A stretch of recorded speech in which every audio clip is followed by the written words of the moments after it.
How to use live voice chat on TikTok. Hello everybody. If you are wondering how you can do that, you may follow up these simple steps. So in order to do so, you may open up the TikTok application on your screen first. And then once you open it up, from this given interface, you may go ahead and tap on the plus icon in the bottom of your screen in the middle. Just go ahead and tap on it. And once you tap on it, you should be finding something like this.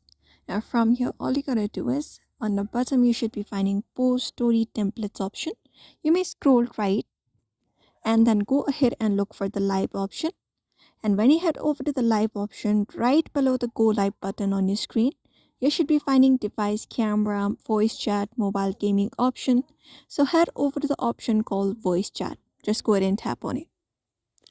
And once you go ahead and tap on voice chat, you can go ahead and start up live on your TikTok. Just go ahead and tap on go live after you switch over to voice chat from your screen. And once you do that, it will show you all of these.